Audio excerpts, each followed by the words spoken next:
Hey, hey, welcome to the Burning River Browns Talk. It is that time of the night. It is 9:30 p.m. Eastern Time on a Thursday night, and I'm here with you up as a part of the Fanatical Elves Network, a subsidiary of the Fans First Sports Network. Thank you very much for being here with me and taking the time to be with me. I really do appreciate it.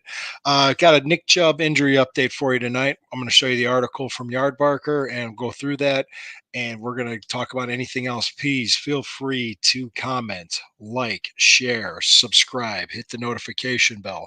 Fanatical Elves has a great deal of great Browns content, great people working for them. You won't regret subscribing to them.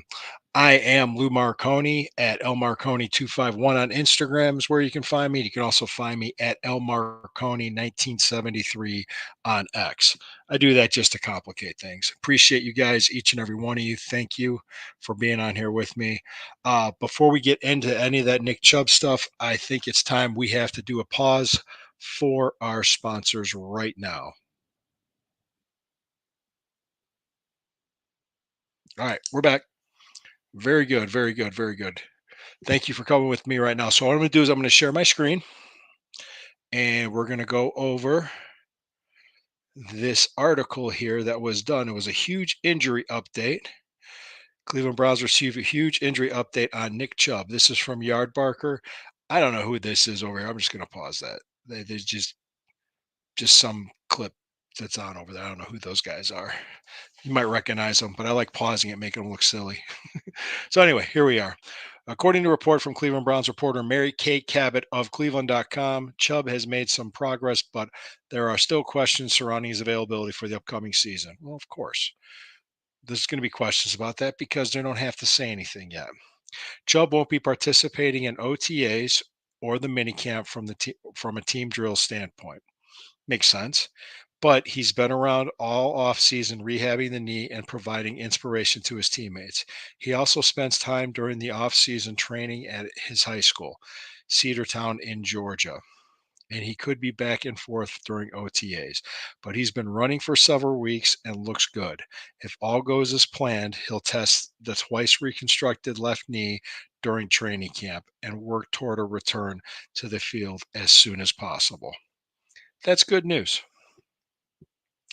Of course, this article says the good news is that the Brown Star has been running for several weeks. He may miss out on OTAs and minicamp, but seemingly hasn't been rolled out of training camp or preseason action as of yet. I highly doubt he'll play in the preseason. I would think it's a safe bet he won't. There's no reason to. All right. Um, and here we go. There may be some that may be a stretch for him to play in the preseason. Yeah, I would guess, but it's always worth having a goal. During the 2023 seasons, the Browns Chubb ended up carrying the football 28 times for 170 yards in 2 games before the injury. That was 5 quarters. That wasn't 2 games. He was injured in the first quarter of that Pittsburgh game.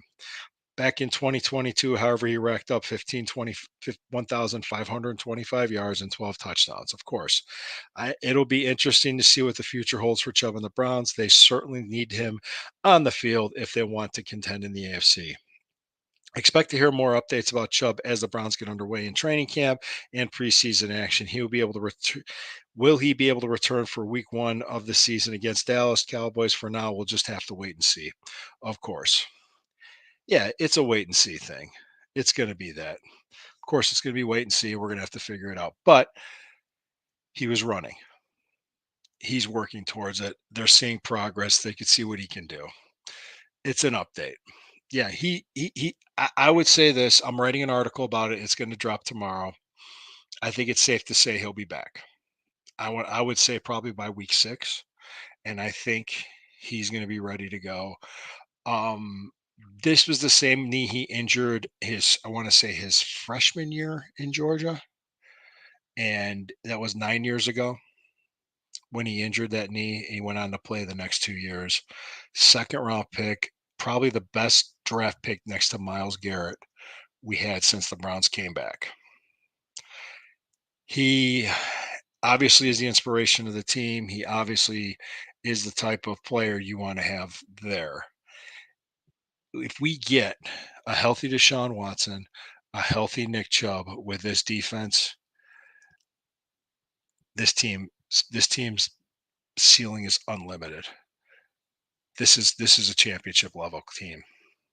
And I'm not speaking in hyperbole and I'm not blowing smoke. I'm not being a homer either. That's a fact. So to see Deshaun Watson throwing, he threw again today. He's throwing every other day. They both have rehab plans with medical staff and they're working towards getting healthy for the beginning of the season. Get healthy, stay healthy should be the top priority.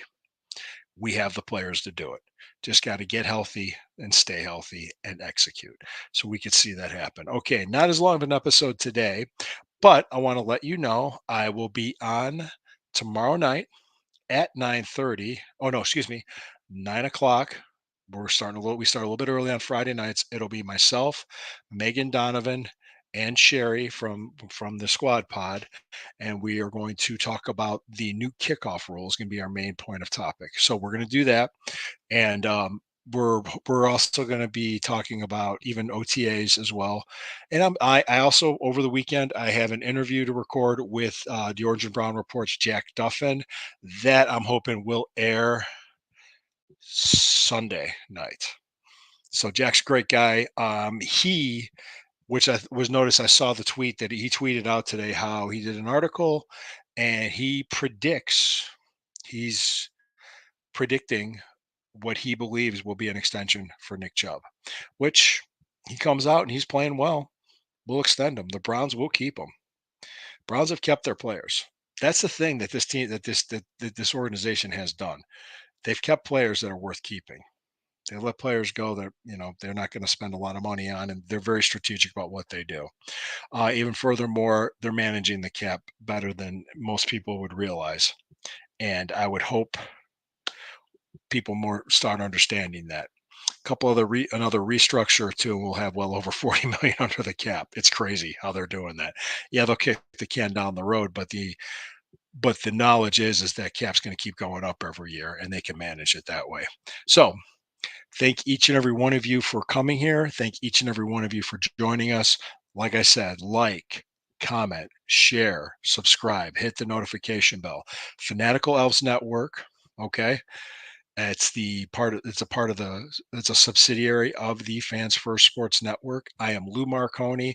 This is the Burning River Browns Talk. You can find me on Instagram at lmarconi251 and on X at lmarconi1973. I appreciate each and every one of you. We're Browns fans. We want to see the team succeed. I'm right there with you. I've been a Browns fan. Well, I was pretty much born into it. But when I started remembering games it was 1980 season because it was the cardiac kids year, and I was essentially I was 7 years old. So that's how old I am. Anyway, hey, appreciate all of you. I will see you tomorrow night at 9 o'clock. And you guys if please, it's a Memorial Day weekend. Have a safe, good holiday weekend. And always remember, when the river burns, it burns brown and orange. Have a great night, everybody.